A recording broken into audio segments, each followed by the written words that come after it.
साईं दरख़्वास्त ॾिनी रिटायरमेंट जो ऑर्डर ॾिनो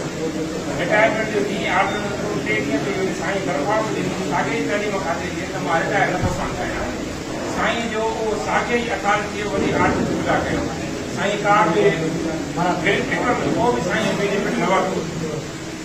साईं जी हिकिड़ो ॾींहुं बि स्कूल खां दूजी सैरादो न रहे साईं साॻी एज ते साॻी पोजीशन ते साईं वापसि आयो मसइलो आहे साईं शेर मोहम्मद जी साईं शेर मोहम्मद 3 तारीख़ ते मार्च ते साईं रिटायर कयो उन खां पोइ साईं जन जी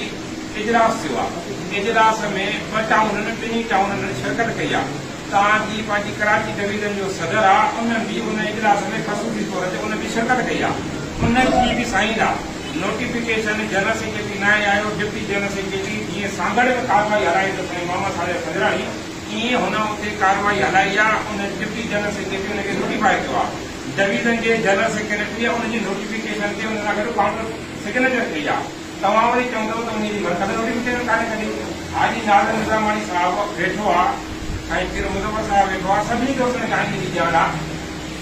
आइन जे कहिड़े फ़ुक़रे में कहिड़े पने में कहिड़ी जाइ ते लिखियलु आहे त जेका मरकज़ नोटिफिकेशन कढंदो हर इदारे जी पंहिंजी ख़ुदि मुख़्तियारी आहे तालिके में सीट ख़ाली थींदी उन तालिके जी जनरल सेक्रेटरीअ खे उनजी नोटिफिकेशन थींदी आहे उनजी वर्किंग कमेटी खे उहो भरणो आहे ज़िले में सीट ख़ाली थींदी ज़िले जी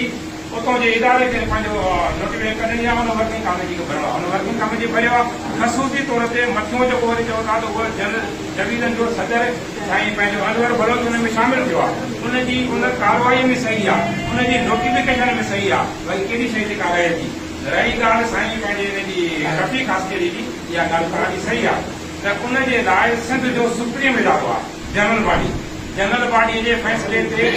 सिंध जे आम उस्ताद बॉडी सिंध जो मर्कज़ी सदर बि उन ते अमल करण जो पाबंद आहे जेको बि हुजे उन फ़ैसिले में तव्हां पंहिंजी कार्रवाई बि लिखियो आहे त जेसीं ताईं कोर्ट सबूरी फ़ैसिलो नथी करे तेसीं ताईं न सरवर सदर हूंदो न रफ़ी ख़ासियत सदर हूंदो ॿई जेकॾहिं इजलास में ईंदा त ॿई मुबसर जे सदर में इजलास में रहंदा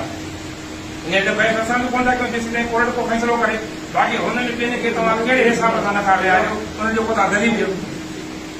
नंबर पहिरीं ॻाल्हि इहा